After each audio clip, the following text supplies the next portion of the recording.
Boubacar Seye la ñuy dalal mu jiite ONG Horizon Sans Frontières ñu ngi lay nuyu Boubacar di la dalal ci suñu plateau. Fatim maa ngi leen di fay. di nuyu ñu nekk ci plateau bi yëpp. di nuyu Cheikh Tidiane di nuyu waa Sénégal gi yëpp. di nuyu aussi ñi ñuy seetaan ci diaspora bi. aywa ñëpp a ngi lay fay waa diaspora bi Cheikh Tidiane mun nañu sóobu nag ci waxtaan bi. voilà ñu sóobu ci waxtaan bi Fatick comme ni nga ko waxee ak Boubacar Seye nekk Horizon Sans Frontières ñu koy dalal fii monsieur Seye xam naa li nekk ci actualité bi jamono ji Sénégal bokk na ci visite bi nga xamee ni Marine Le Pen amaloon na ko fii ci Sénégal ci diirub ñetti fan yéen waa Horizon Sans Frontières loolu sax mën na jàpp ni sax daf leen a xaw a choqué lan moo ko waral. Oui, effectivement parce que boo xoolee visite bi électrochoc la nekk dans toutes les diasporas africaines ak ñun ci biir aussi Sénégal. parce que xel mënul woon nangu. waaw du lu ñu mën a nangu tey Marine Le Pen xëy rek ni dafay ñëw visiter Sénégal alors si l'on sait que tout son discours mu ngi ko tënk ci cette haine contre les noirs cette haine du noir discours am yëpp mu ngi ko tënk sur l'islamophobie boo xoolee tey toute l'Europe et d'ailleurs c'est l'inquiétude c'est l'effet domino toute l'Europe glisse vers l'extrême droite dinañ ci ñëw ci kanam sax mais quand même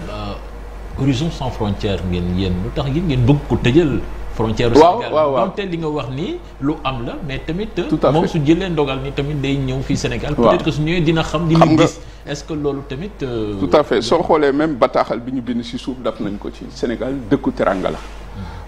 dans Horizon Sans Frontières bokkul sax suñu principe sur ces pratiques répulsives kii du fi dugg kii du fi dugg mais ni mu demee la parce que xam nga le Sénégal c'est une porte d'influence le Sénégal est un grand pays Marine Le Pen cherche à refaire son image qu'à cela ne tienne mais suñ ko bàyyee fii mu am fi li mu bëgg bu ëllëgee mu wër Afrique yëpp te tey ñaata doomu sénégalais la ñuy toroxal ñii ñu assassiné leen du fait de cette mauvaise politique bi nga xam ni c'est ce sentiment de xénophobie bi nga xam ni Marine Le Pen moo ko véhiculé dans toute l'Europe kon suñu seetaanee wala ñu noppi day xaw a doy waar bien que bokkul ak ñun suñu principe mais nag Marine Le Pen du ko ñuy ubbil Marine Le Pen ne devrait c'est-à-dire que sa conscience Marine Le Pen su dee ko am jom bu dee jom mu ngi ci moom waroon na xalaat fu nekk sauf Afrique maintenant nag suñ ko seetaanee aussi y a une complicité mais ku mel noonu naka la ñu war a xeex ak moom parce que tamit dëkk ba mu jóge ma ngi fay bëgg am doole am na fa doole sax ba pare te premier tour présidentiel rek 23% la amoon na dem de deuxième tour ce qui veut dire que à un moment donné tamit il va falloir composer avec. Bon composer non c'est-à-dire que Marine Le Pen je ne pense pas dem na deuxième tour ñaari yoon mais xam nga France dafa am lu mu tëddee la France a un statut particulier parce que terre d'immigration depuis la seconde moitié du 19e siècle tey soo jëlee la composition française 22,5% de la population dañu am un antécédent migratoire c'est-à-dire que ñeent ñoo jël kenn ki maamam gan la kon dëkk bu mel noonu ma jël encore la déclaration des droits de l'homme mu juddoo France ñooñu gàcce la moo tax gisoo Marine Le Pen saa bu ñëwee ñu sot ko et je ne pense pas que Marine Le Pen dina mus a diriger France sinon ça serait déroute totale dans toute l'Europe. mais est-ce que ñëwam bi fii loolu bokkul ci stratégie pour changer vision bi nga xamee ni. mais ça sera trop tard ça sera trop xam nga tey Marine Le Pen pour qu'elle puisse sortir par la grande porte c'est le culte de la diversité ethnique moom la war a prévaloir dans sa démarche parce que dama jàpp ni tey en termes de gouvernance globale dans ce monde mondialisé Marine Le Pen n'a rien à vendre maintenant nag su changer parce que ku mel ni Marine Le Pen dafay valoriser la question migratoire dans le monde électoral c'est-à-dire que moom fond de commerce am c'est l'islam et la migration Marine Le Pen est favorable pour une immigration européenne purement européenne kon kooku xam l'histoire de la France parce que un autre pays Espagne waroon na mën a def loolu wala keneen ak keneen mais ku nekk France vu la constitution de la France sur le plan le statut social de la France ñu ku mel noonu di prévaloir de telle idée kooku je crois que kon xamul histoire de la France loolu moo tax nous aussi. mais autorités yi ban responsabilité la ñu am ci visite bi nga xam ne amal na ko fii. oui mais parce que si les autorités sénégalaises reçoivent Marine Le Pen ça veut dire que ñu ngi cautionner son discours. c'est ça c'est-à-dire que on cautionne le discours de Marine Le Pen alors que tel ne devrait pas être le cas wax naa boo tënkee mbir mi rek ci Sénégal ñaata doomu Sénégal 34 ont été assassinés à travers le monde. d'ailleurs ci loolu sax laa bëggoon ñëw parce que Horizon Sans Frontières defoon ngeen bilan wu sénégalais yi nga xam ne ñenn ñi rey nañ leen ñenn ñi dans des circonstances yu nga xam ne non encore élucidées ñàkk nañu seen bakkan mu mel ni seen nekkin ci bitim réew dañu fay gën di xat di fa gën di am ay jafe-jafe ci wàllu taxawaay ban taxawaay ngeen ci am pour que seen situation mën a changer ndax sonn nañu trop. ñun Horizon Sans Frontières. Non c'est l'État qui doit jouer sa mission régalienne. Horizon Sans Frontières c'est une organisation la ñun ay immigrés lañu. c'est une organisation européenne dénoncé daal ngeen di def. waaw c'est une organisation européenne li ñu mën rek. nga xam nga ñun actuellement conscient des enjeux ñu yenu suñu sac jubal ci Afrique. samp le bureau Afrique pour relancer le débat sur la gestion des migratoires des flux migratoires bi nga xam ne tey dafay poser des problématiques de paix. De sécurité, d'intégrité et de dignité humaine. Maintenant c'est l'État dans sa mission régalienne bu ñu reyee ay doomam que l'État puisse protester que l'État puisse se porter partie civile pour que tey le procureur mën a pousse le procureur son homologue du pays d'accueil mu ubbi une information judiciaire pour ñu xam le motif du crime xam nga boo defee la cartographie de ces crimes là boo xoolee 60% ici en Europe c'est des crimes d'ordre raciste, xénophobe et autres mooy li ñoom Marine Le Pen di def ba mu wër toute l'Europe et ça c'est une grande inquiétude pour nous. Donc de ce fait-là le rôle de l'État dama wax ni il faut impérativement la cartographie ñu xam le motif des crimes parce que loolu il faut que nga xam ko il faut nga saytu aussi ce qu'on appelle l'indice de criminalité et l'indice de sécurité des zones dans chaque zone pour pouvoir renforcer la sensibilisation. maanaam dafa am zone yu gën a wóor. am yoo xam ni dafa gën a. waaw mais il y a des zones de violence endémique comme le Brésil. actuellement bi Europe tëjee portam pratiquement Sénégalais yëpp ñu ngi dem vers l'Amérique latine Équateur Bolivie Guatemala. Mexique et cetera. ña fay dee kenn xamul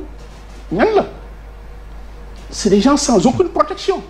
xamuñu sax la leen fay dem donc il faut renforcer la sanction loolu moo tax j'ai toujours insisté sur l'indice de criminalité parce que dafa am des zones de violence endémique. taxawaay bi ci état war a am parce que dafa mel ni doomu Sénégal yi nekk bitim réew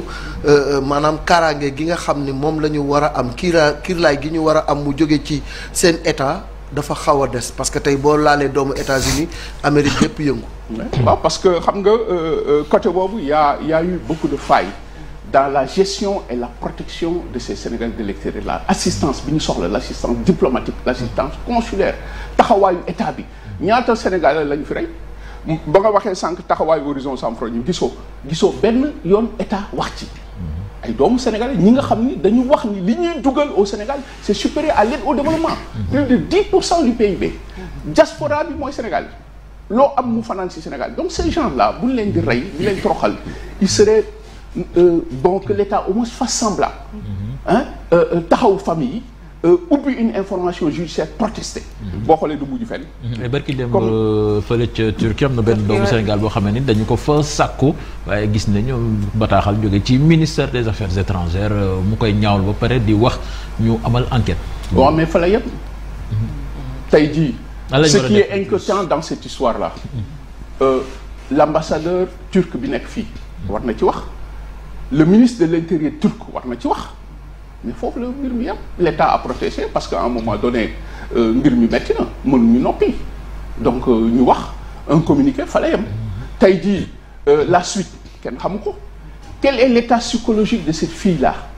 kenn xamu ko ñaata doomu sénégalais ñoo nekk Turquie ci conditions yu metti l'obtention des cartes des cartes de séjour mais c'est la croix et la bannière en Turquie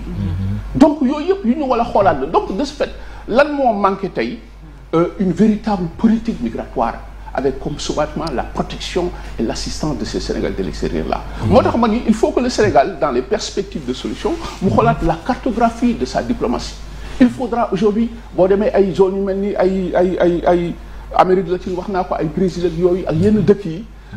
problème yi dañ fa bëri moo tax il faudra une nouvelle cartographie avec de nouvelles juridictions en fonction des besoins géopolitiques géoéconomiques et écostratégiques ci foofu la ñu toll tey foofu la faay bi jógee il faut que l'État du Sénégal rectifie xoolaat nu muy taxaw doom foofu la faay bi jógee. alors monsieur Seye yaa ngi doon wax sànq que plus de 60% décès yooyu noonu assassinat mu ngi amee ci Europe mais la chose bizarre dans cette histoire c'est que en deuxième position on est à 17,6% en Afrique moom mooy deuxième place bi comment ça peut s'expliquer ce fait? Parce que l'Afrique en Afrique xam nga ñun lan moo ñu daal en Afrique l'Afrique est une terre de mobilité avec plus de 20 millions de migrants qui circulent à travers le continent. D'accord. Mais soo xoolee ñun y a un problème de circulation au niveau des pays africains soo fi jógee bëgg a dem Mauritanie wala bëgg a dem Mali ay tracasseries yu ko xam donc l'Afrique n'a pas harmonisé ses positions migratoires donc c'est l'heure de lancer l'initiative africaine sur ces migrations internationales parce que dañu nekk dans un contexte mondial de mobilité croissante donc tey y a pas une architecture de paix de sécurité entre les peuples ba nga xam ne lii la jur y a l'échec des politiques d'intégration. Tout récemment un Sénégalais a été assassiné au Congo comme ni nga ko waxee. Bonne intégration moo am et sans intégration on ne peut pas parler d'immigration l'intégration moo nekk lëkkaloo ak yaatal bi di yaatal gan yi pour ñu mën a dund donc c'est l'échec des politiques d'intégration moo am Europe moo am Afrique moo am fu nekk. Donc c'est l'occasion l'Afrique puisque vous avez soulevé le problème c'est effectivement que le Sénégal quand même puisse prendre ce leadership là sur la gestion de ces flux migratoires pour lancer l'initiative ne serait-ce que pour un parallélisme des réponses parce que Europe day def lu ko neex. peut-être ñu des Afrique avant ñuy jàll Boubacar gis nañu également sénégalais yi ñuy am ay jafe-jafe ci yoon yi dañuy gis ne dañuy ba léegi problème mu gaal mi ngi fi parce que ñu ngi jaaree Maroc ñu ngi jaaree feneen donc à chaque fois dañuy gis ay témoignages poignants yoo xam ne ba léegi mi ngi am et même ci chaîne internationale yi ay sénégalais faat nañ leen fii même bu ñu àggul sax dëkk yooyu nga xam ne dañ fay def transit duñu leen jox seen ak seen surtout Melilla la fa xewoon ba léegi mi ngi ci bopp yi. waaw mais Malick j'en profite pour dire que pour alerter que dina am une intensification de ces flux migratoires là sous l'aiguillon de l'extrême pauvreté. 2023 bi day gën a yokk xam nga li tax y a l'ère post-Covid waxoon nañ ko y a la guerre ukrainienne avec son taux d'inflation la moyenne dans la zone euro dépasse le taux d'inflation moyenne dans la zone euro dépasse les 5,8 et les prévisions démographiques les prévisions économiques de la Banque mondiale ci premier semestre 2023 bi ñu nekk nii dafa ni gis nga les grandes puissances économiques ñoom ñëpp dañuy chuter simultanément dû à la guerre en Ukraine donc rawatina dëkk yu mel ni Sénégal ñaata nit ñoo dee barki démb ñaata am na benn gaal boo xam ne ñaata Sénégal lañ ci donc je crois que c'est l'occasion de poser le débat. Justement Cap-Vert le mujjee sénégalais yu bari bokk ci victimes yi mais problème boobu dafa mel ni que c'est un problème sans fin sans solution. waaw mais parce que on n'a pas abordé jéemuñu régler problème bi dans un pays comme le Sénégal la cause est économique. Il faut régler et il y a l'extrême pauvreté c'est-à-dire que bu ñu naxante les chiffres qu'on donne là baaxul c'est pas vrai l'extrême pauvreté est là. Et l'emploi décent. xale yi l'emploi des jeunes il faut régler la problématique de l'employabilité des jeunes il faut taxaw déglu xale yi parce que nous avons une jeunesse internationale avec un degré de pénétration mobile supérieur à 60% xam nañ li xew lépp aujourd'hui il faudra redonner à cette jeunesse de l'espoir mais malheureusement nous sommes dans un pays boo xam ni scandale yi fi am les scandales financiers donc tey jii ñan ñoo jiiroo dëkk bi une petite minorité d'autres vivent dans l'extrême pauvreté il faut régler il faut écouter cette jeunesse en Afrique plus de 24 comment on appelle les moins de 24 ans ñu ngi plus de 60% de la population 15% la woon en 2000 l'avenir préparer l'avenir du continent c'est l'avenir de cette jeunesse là moom la ñu am yeneen dëkk yi amuñu loolu gis nga européens yi xale yi dañu yàkkamti rek mais suñu toogee tuuti dinañ xoolaat parce que l'Europe est vieillissante ñoom xam nañu loolu les Nations Unies avaient fait sortir un rapport en 2000 mu ne leen si l'Europe voulait maintenir son même actif son même ratio actif inactif en 2050 dina jot plus de war na recevoir plus de 161 millions de migrants. C'est un besoin d'ordre conjoncturel et structurel et l'Allemagne l'a compris. kon suñu teeyoon tuuti africains yi am fulla. j'ai parlé de parallèle des réponses l'initiative africaine sur les migrations internationales kenn dootul dee ci géej. parce que contexte mondial de mobilité croissante la. justement Boubacar dañuy dellu ci Europe boobu ngay wax nii yaa ngi wax ni que suñu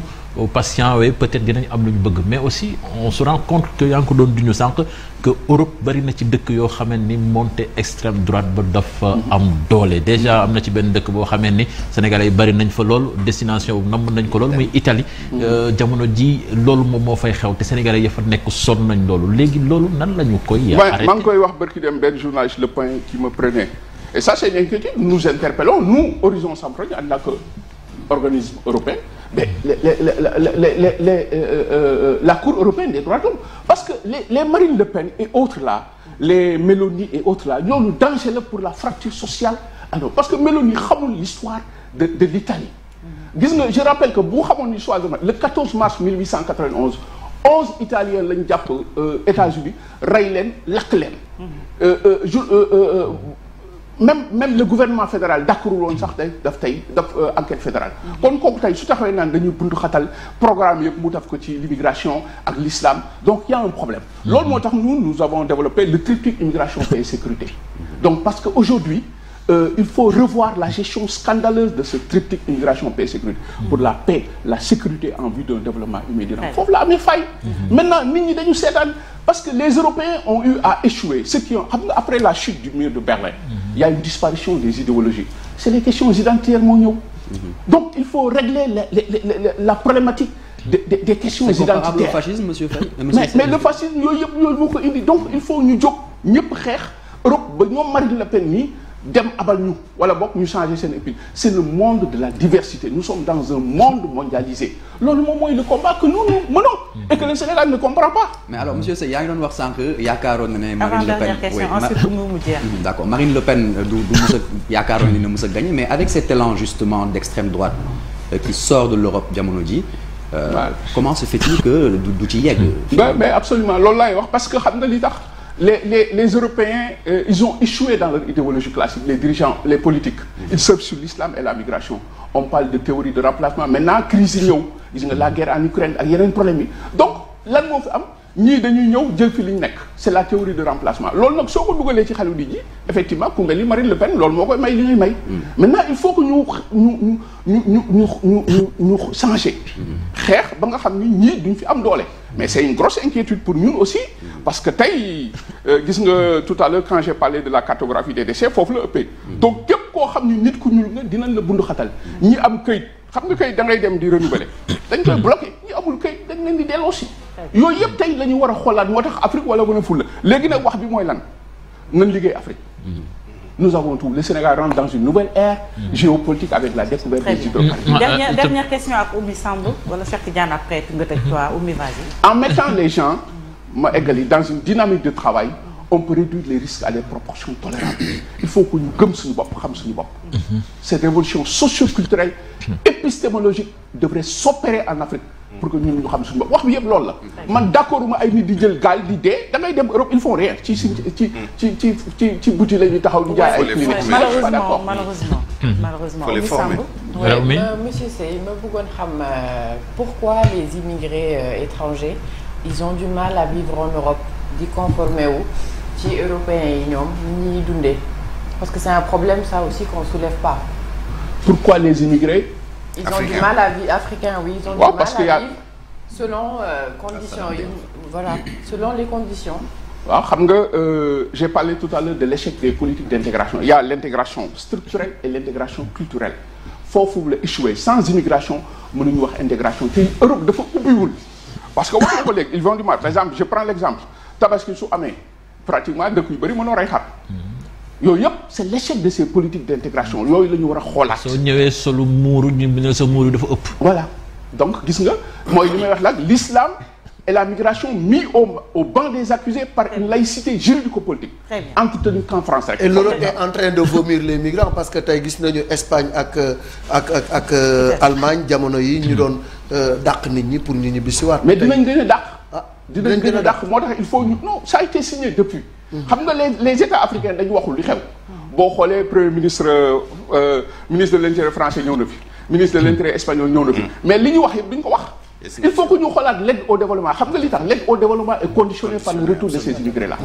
duñ ko wax c'est un instrument de politique internationale. c'est bien. l'Afrique soxlawuñu loolu la ñu liggéey. mettons les gens dans une dynamique de travail pour ñu liggéey Sénégal. merci Boubacar 9h jot na ba tegal fukki simili ak ñett ñu lay sant bu baax di la gërëm. merci beaucoup ci wuy si bi nga ñu wuy si. aywa ñu koy jaajëfal bu baax Boubacar Seye jiite ONG Horizon Sans Frontières moom lañu doon dalal léegi ñaari yéenekaay groupe Futurs Médias muy l'Observateur ak Record.